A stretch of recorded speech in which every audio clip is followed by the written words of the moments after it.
I think we're live. We're live. Welcome to my Takeout, my Emil Amok's Takeout. My takes on all things considerable, and there are a lot of things to consider today. Oh my God. Let's see. What do I got to fix this one thing here. Oh, the title. The title should be fixed. Oh, what the heck. I'm just going to leave it up there. Anyway, I, like not a fool, I stayed up late last night because it was only 10 o'clock West Coast time to see the budget subcommittee, the rules committee, consider the budget that they're trying to pass in the House. They've got an artificial deadline to pass it. Trump wants it passed tonight. I don't know if he's going to get that. Some Republicans don't even want it passed. And of course, it's not even top of mind because Donald Trump has started a fire in the Oval Office over South African quote unquote genocide that isn't really quite a genocide. It's a conspiracy theory. I mean, there are farmers who are being killed, but it's across the board. It's not just white farmers. It's not people going after whites.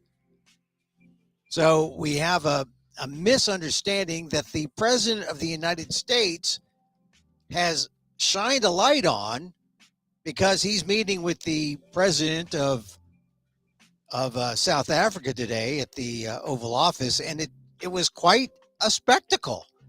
When really we should have been talking about the House bill that the Republicans, especially Trump, is trying to jam down everyone's throats. That's going to raise the deficit. Well, of course it's going to raise the deficit because they're going to extend the tax cuts to the wealthy, but there are other things that's going to happen because they want to pay for the tax cuts. They're going to cut 13.5 million people from health care. That's in the offing. They're going to cut.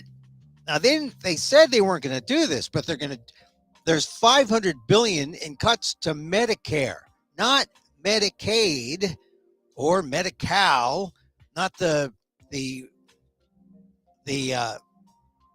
health care for people who can't afford it. We're talking about health care, Medicare, senior health care, $500 billion in cuts. It's like the biggest Medicare cut ever in history. And that's what Donald Trump and his Republicans are trying to do. And most people aren't going to hear about it because most people today are talking about Donald Trump's South African ambush of the South African president who came in to talk about things. But Donald Trump likes to have everything out in the open in the Oval Office and embarrass people in front of the cameras. And if you saw it at all, it was quite a scene. Ambush is the only word that you can use for it, because it's unlike the organic situation where tempers flared between Volodymyr Zelensky of Ukraine and Donald Trump earlier this year in the Oval Office, where there are some real disagreements and they don't like each other. This one was kind of staged by Trump. He had television monitors ready to show a video that Elon Musk and his ilk provided to Donald Trump, and all these newspaper articles to say, hey, look, this is what's happening in South Africa. There's a white genocide. But the fact is, there is no white genocide. The numbers of deaths of farmers that are taking place down in South Africa are minuscule compared to the overall crime stats in South Africa. It's not a genocide. There may be some killings, there may be some deaths, and we can address that. But to call it a genocide is to make it sound more serious than it is. And for Donald Trump, with his big, beautiful budget bill sort of hanging by a thread because he can't find support, for him to do this is just an example of the way Donald Trump does politics. Just slightly knocking you off off balance, so that you're not talking. People aren't talking about the big beautiful budget bill, which is actually a very mean and ugly budget bill that will lop people off health care, 13.5 million, that will cut 500 billion from Medicare, not Medi-Cal, not Medicaid, Medicare, which Donald Trump said he wasn't going to touch. He's touching it. And I think it's pretty clear now what Donald Trump's trying to do. Well, first of all, Donald Trump doesn't stand for anything. He'll say anything, do anything just to get a deal through. What does he stand for? Does he stand for the left, right, conservative, liberal? What is his? He has no ideological basis. His basis is what's good for me, Donald Trump. And what's good for me is, hey, I got to please Elon Musk. If Elon Musk is a former South African who is upset about how white South Africans are being treated, well, darn it, we're going to do what we can for our buddy, right? And we're going to ambush the black South African president, which I think just shows if you're an American, it's kind of disgraceful how he's treating world leaders who deserve better. Ramaphosa deserved better on his visit to the Oval Office. In fact, Ramaphosa came up and he was talking about golf courses. The first image of Ramaphosa and Trump together in the Oval Office, they're talking about golf. Ramaphosa brought some golfers. They were going to talk about court because Ramaphosa knows that the way to get to Donald Trump or to ingratiate him is really to flatter him. And so I thought it was going to be actually a good, productive thing. Actually, none of this should have been played out in the media. But this is one of Donald Trump's tricks. He ambushed Ramaphosa, had video at the ready, had a television screen there at the Oval Office. They played it, some of it. Well, to him, the coverage that I saw did not take the image and sound full, but it was propaganda for the people who feel that South Africa is committing some form of genocide, which is wrong. It's just not true. And that's the other thing that Americans should feel ashamed about, that their president in our name, he's the leader of America. He is pushing lies about this genocide of white South Africans, and amplifying propaganda. And here's from reports, there have been killings of white South Africans, but police statistics show they are not killed at a higher rate than any other South Africans. It's like less than 2%, 3%, something like that. It's a small percentage. And while the South African government did pass a law permitting the government to take land without compensation, the process is subject to judicial review. So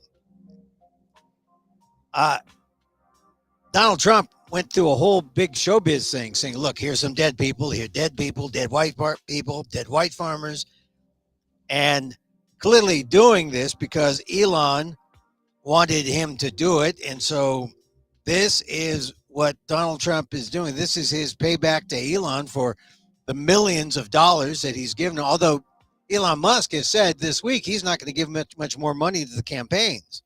But there he was when the South African president was there. I don't know. I just feel watching that shows that Donald Trump is taking the entire country down with him and making the United States his own personal plaything. I mean, I don't mind if he's doing something that, he was forthright for some kind of injustice. I mean, like major injustice. I would have rather he had taken the time not to divert the attention from the big, beautiful bill he's trying to pass. I'd rather he talk about that. Take the time to talk about, how he's going to cut off 13.5 million people from healthcare. Talk about $500 billion in cuts to Medicare. Uh, you know, Donald Trump, if he gets the things that he wants, the deficit will balloon. He'll be out of office, and who knows what the plan is going forward. Donald Trump is bankrupt in terms of the future, in terms of thinking about how to deal with the future. He's only into what is good for him now, and what's good for him now is let's pass this bill. Let me please Elon. Let me please Putin. And speaking of Putin, the other big story that deserves attention today is how Vladimir Putin is totally in control of whatever peace negotiation. It's not even a peace negotiation, it's a surrender. And according to reports, Donald Trump doesn't care. He's going to let Putin do whatever he wants. Zelensky? What about Ukraine? Doesn't matter. Essentially, Donald Trump is saying Putin can have anything he wants. And this is a sign of a 78-year-old president with ADHD who doesn't really care anything about AI. He doesn't see the big picture. He only sees the big picture as it involves Donald Trump. I think he's realizing how hard this job is. I don't think he wants a third term unless he can get a third. I mean, he can't get a third term legally, but a third term where he's just like a figurehead. That's all he wants to be. He really just wants to be king, but like king of Thailand, which he once famously called Thailand. Do you remember that? I don't know. I have never felt less confident about our country going forward. But every time something like this happens in the news, the confluence of very important, very significant, budget talks, held at 1:00 in the morning so no one knows about it. So you got to talk about it and say, hey, look, he wants to cut $13.5 million from healthcare. And he wants to toss around this phrase, waste, fraud, and abuse. Like, hey, that's what they're only going to cut. No, they're going to cut bone. They're going to cut bone. It's not just waste, fraud, and abuse. They're thinking about $500 billion in cuts to Medicare. That's what we should be paying attention to, right? But the only way that Donald Trump can deal with this is by distracting the American public and with this South African thing, because it's really just payback to Elon Musk for all that Elon has done, Doge, and the general chaos. Of course, Elon Musk has paid a price, and as he should. But don't you know that there's some feeling that, I must reciprocate for Elon. So Donald Trump doesn't care about spreading propaganda about a South African genocide that does not exist.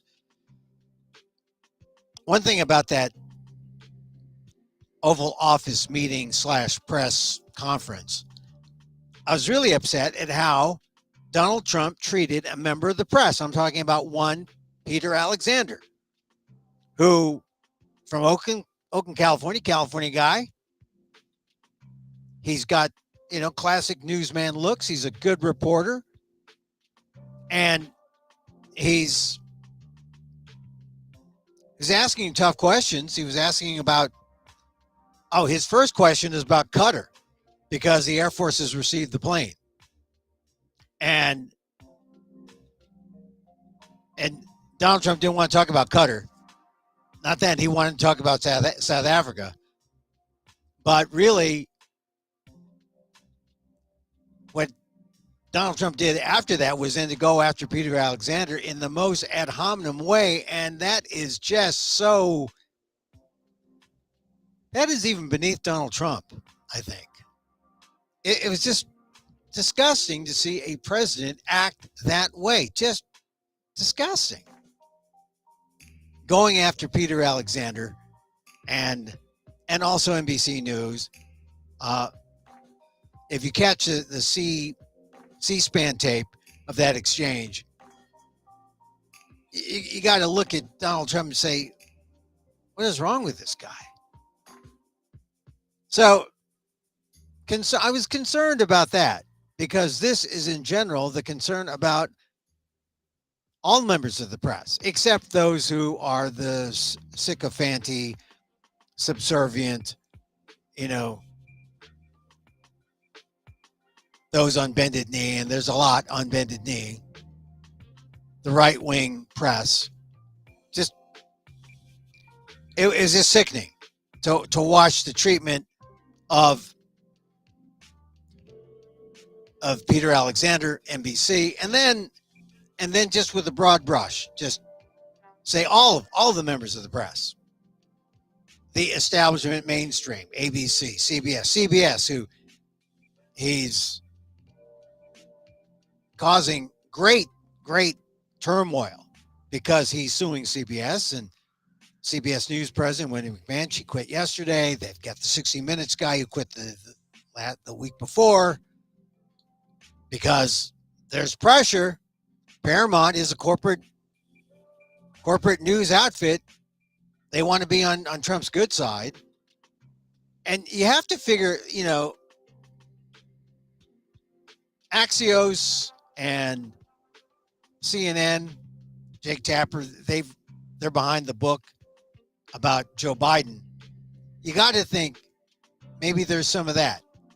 The press going after Biden now, when it really, does it really matter now?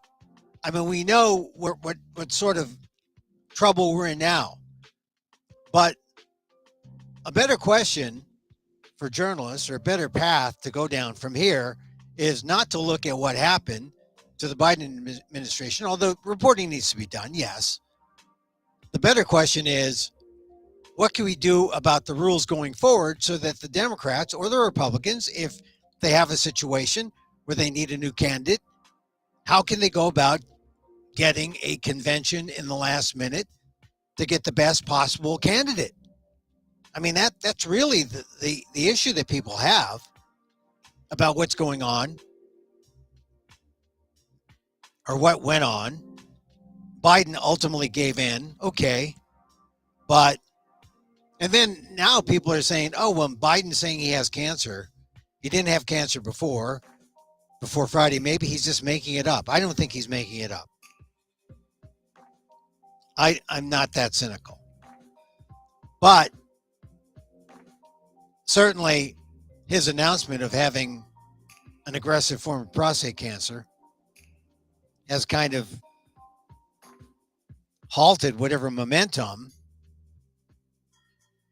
that book, Original Sin, on the Biden administration's final days. I mean, I'm not interested in that. I'd rather know more about the Diddy trial, actually. And look, 19 minutes in, and this is my first time I've mentioned the Diddy trial. I have one eye on the Diddy trial, and I don't really care, but someone like Diddy, with a lot of money and a lot of power in Hollywood and show business, used that power.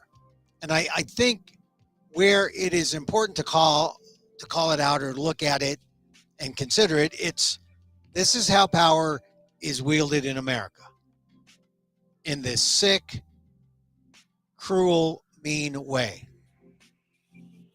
I mean, you hear the stories about Diddy being told by people like Usher, not just the main people in this trial. Stories about Usher and Justin Bieber. Diddy was a control freak. And Diddy is not a nice guy. I don't know if the feds can prove racketeering. But if they can prove criminal enterprise, Cassie Ventura, They only need one. If they can show that she was used and trafficked herself, it doesn't have to be like teams of people being trafficked by Diddy, just one person being sold. And I think today is the drug use testimony. And you know what happens when the drugs that were used, it wasn't just all baby oil and Astroglide. It was, these other, Molly and other things where people don't have control.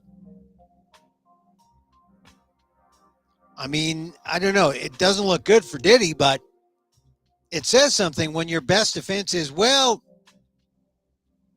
too bad you're not charging me. You're charging me for a federal crime. You can get me for a state crime, but you're not charging me for that. The federal crime, I guess I'll have to walk if you can't prove it.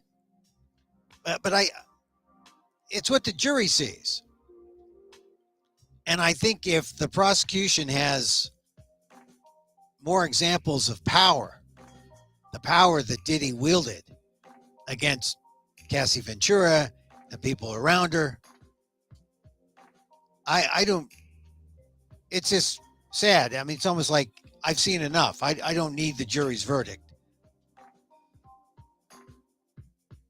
because it's just sad to see this and to see that this is the way show business works in America.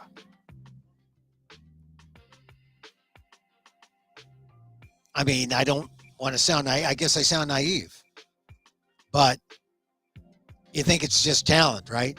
Oh, it's just talent. No, it's not just talent. It's not just talent. Some other news things that are worth talking about.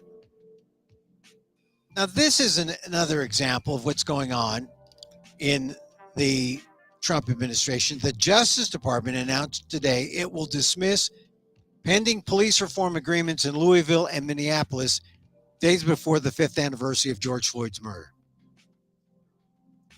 So they're going to scrap these proposed actions, consent decrees, for two of the nation's most scrutinized police departments. And it's clear that the Trump administration is backing away from federal oversight of alleged police misconduct. And, when all these things happen, we're just aghast because thank goodness we have cameras. Thank goodness we have things that show, hey, look, the good guys are the bad guys here. And thank goodness the Justice Department under Biden was going to do something about it with these federal probes. Louisville, Minneapolis, they were the worst, but there are nearly a dozen other police departments. And now the reforms have just stopped. I mean, you want to know the impact of your vote, the impact of the Trump administration on your life? If you're a person of color and you deal with cops, or cops are in your community and they look upon you with suspicion because of your color, well, we could get fair cops. We could get cops who do the right thing if there was a consequence to their bad actions. But now the Justice Department is saying, hey, they're going to dismiss all the reform agreements that were set to go into place in Louisville and Minneapolis and up to 12 cities. That's what your vote last November did. That instead of going through with this, we're rolling back justice, rolling back rights. Cops can do whatever they want because the Justice Department is controlled by Trump and whatever he wants.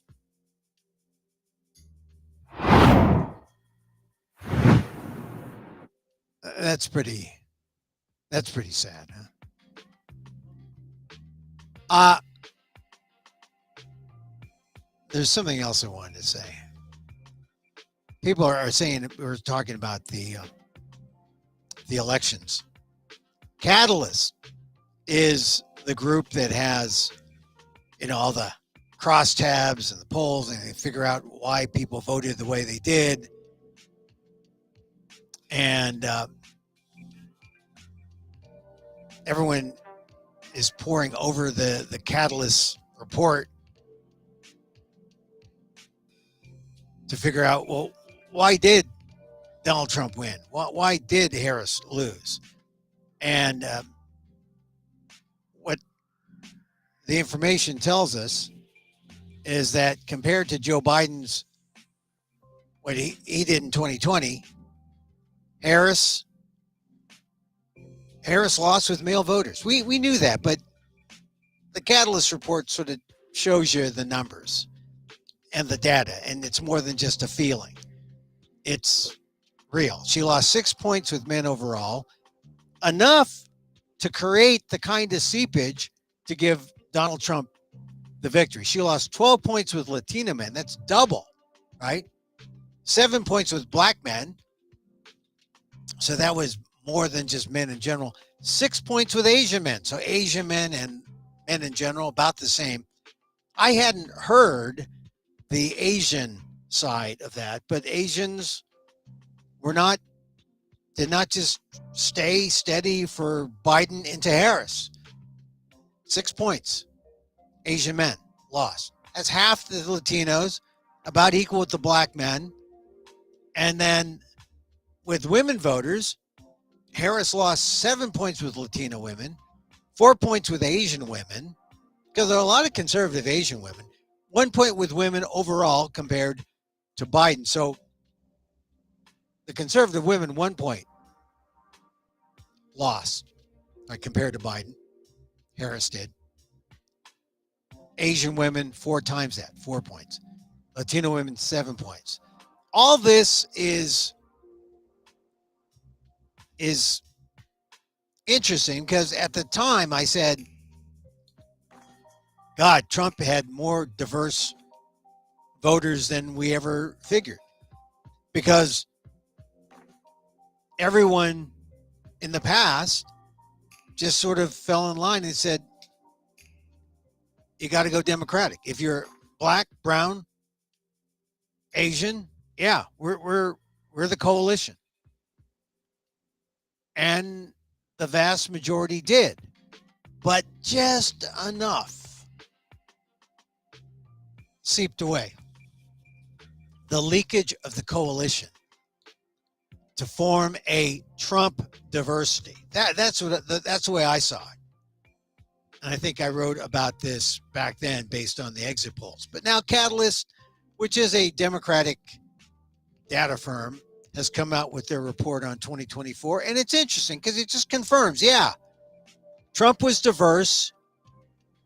The old style of the diverse Democratic bloc has been chipped away at.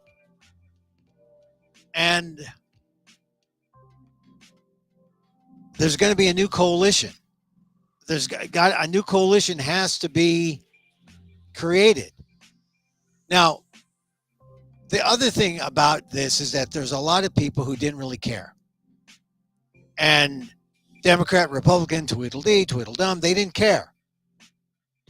And I think that's important because how do you make a coalition or bring about a coalition among people who don't care? Don't care about the news, don't care about what I was talking about, early on, about the budget, about Medicare cuts. But I'll tell you, I'm starting to feel what's going on in the grocery store, in the economy, and the tariffs. Went to a grocery store, won't name it. There was something on sale, and you get something like a package for $5, which I thought was great. You got to buy 4 of them. Oh, okay, you got to buy 4, so that's $20. Okay, that's good because I'd save like $2.50 a package. That's good. And the signs were wrong, and it wasn't that good a bargain. It was like 50 cents off per package. It wasn't a great deal. And I got mad. I was sensitive. Because I was going for a bargain. And I thought, oh, I can save $2.50 per packet of, 4 or 5. And I felt mad. But The key thing is I was sensitive to what's going on with the economy. It didn't make me feel good about the company, the corporate supermarket. Didn't make me feel bad about the economy in general as being a consumer. I'm still spending stuff, but I'm on small stuff that I need. No big thing. We bought a big item recently, and the big item we had some points saved up, so we used some credit card points. Item didn't work. Had to send it back. I don't think we're going to go with big items again. I'm just saying that you think you are. Well, you're not immune. You're not immune to the things that are happening in the economy. Unless you're part of that 1% that is getting a tax break. I mean, there was this Latina who was at the checkout. She was the checker outer. And she apologized. But but she was just young enough. I don't know if she gets it. I don't know if she really understands what's going on. In terms of the economy. I mean, there she's working as a checker, so she's got a good union job. I think there's still union jobs at that one supermarket. But maybe she gets, you got to get political when you do these things. Like you're at the checkout or you're buying gas. People say, oh, gas. Trump said gas is down under $2. Now I'm paying $4.50. Ain't cheap. Oh, I'm in California too, so I'm paying all these taxes. No, but still, $4.50. That's not cheap. Every time you pay something, you buy something. That should make you realize you got to start paying attention to all this stuff. Because they're trying to pass a bill tonight. I assure you, you're going to feel some of it. Maybe not all, but you will feel some of it. And there's something you can do. You can call your congressman. You can call Congress. I used to have Congress's number here. I think I do. Call Congress at 202-224-3121 to say, hey, what's this, extending the tax cuts to rich people and then, making cuts that are going to affect my health care, going to affect me. Don't do it. Here's the thing. If the House passes this bill tonight, here's the prospect. Imagine this prospect that people, when they finally understand what the House did, they'll throw those bums out. They'll throw those bums out of office.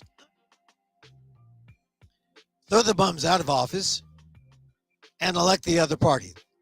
If the Republicans vote in, elect Democrats. If they elect Democrats in the House, guess what? The House, suddenly, Democratic control. We can get another impeachment. A third impeachment of Donald Trump. And maybe we might get a majority in the Senate too. And so, as talk comes up about a third term for Donald Trump, you can say, oh, yeah, I need a third term to make sure I can pardon myself. Anyway, I'm just saying, if you want to tell Congress that they're full of it, 202-224-3121. 202-224-3121. I mean, this is sort of like when I did my talk show in Sacramento, Washington, D.C., around the country. I would give out a number and I'd say, call me, and let's talk. No, here, you don't have to talk to me because who am I? Yeah, call Congress, 202-224-3121, and tell them they're full of it if they pass the big, beautiful bill, which is hardly beautiful. It's big, but it's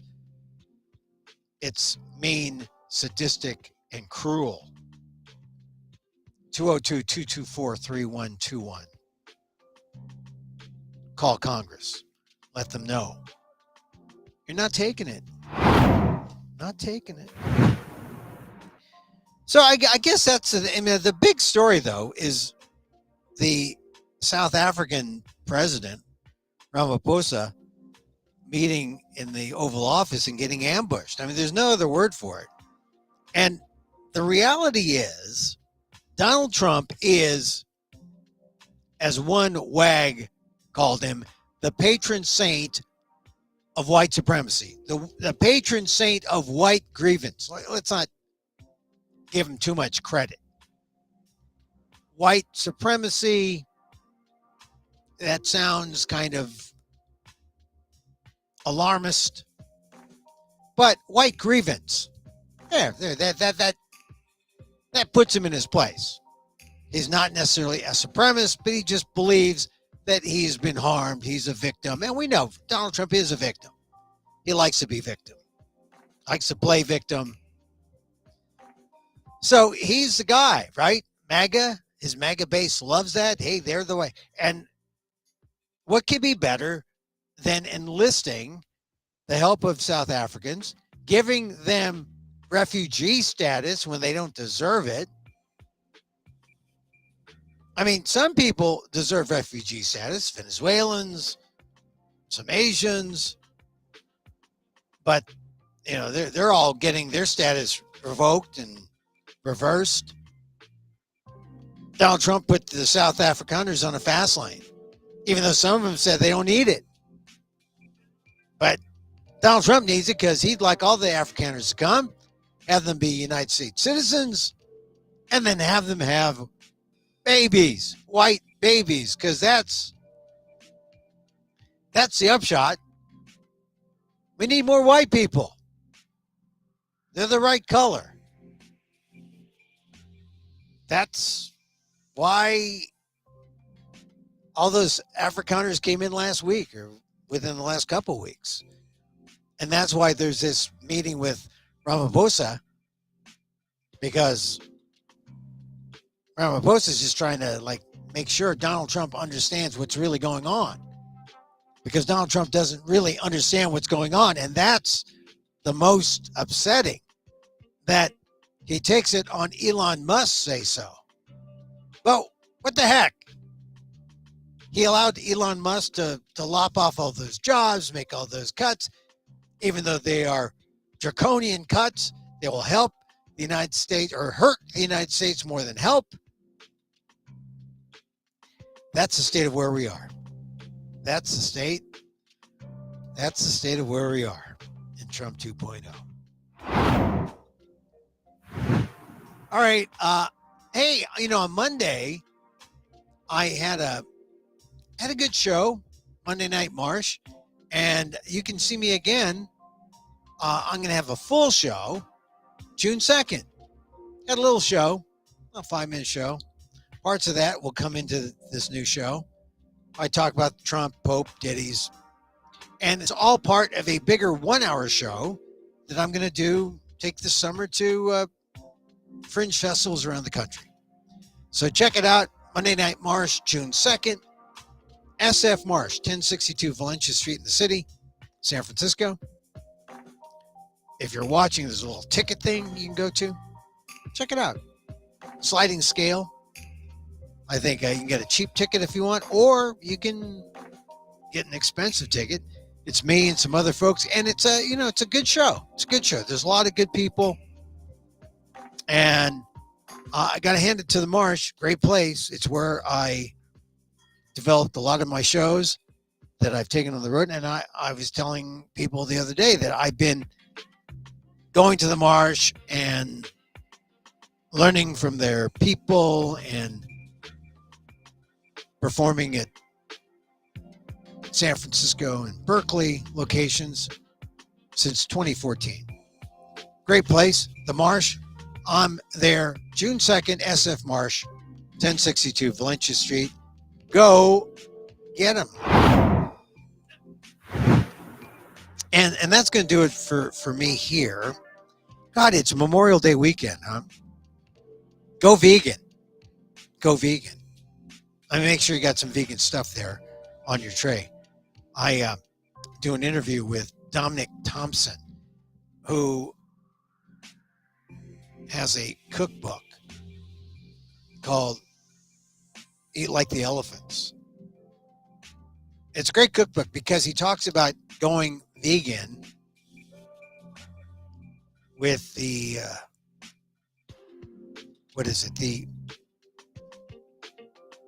the turning point of his life was where he got the clarification. Yeah, go vegan. He was in prison. That made him say, yeah, I got to do what's right. I got to eat ethically. Oh, check it out on my podcasts. Dominic Thompson, Eat Like an Elephant. Okay, so that's it for this show. Thank you for listening. Check us out on, if you missed any or all of this, on our YouTube channel. YouTube at Emil Amok 1. Also on Twitter, on Facebook, all the different Facebook things. Thank you. Thank you for being here. You know, one of the things on this budget thing, they talk about SALT, state and local taxes. That they like acronyms in government. So the big issue is, what are we going to do with salt? We want salt, don't want salt. Well, we need salt. We need them to be deductible. Because I didn't realize they were on the chopping block. They wanted to cut the deduction of state and local taxes. So if you paid your property taxes, they want that off. You know, in California especially, where housing is a high ticket thing, property tax deductibility, that goes a long way. That's like a middle class tax cut. Why cut that? To save and extend tax cuts to the rich. Middle class people need all they can get. We want the SALT deduction. Tell that to Congress. 202-224-3121. We want the SALT deduction. And don't touch Medicare. 500, they want to touch Medicare. All right.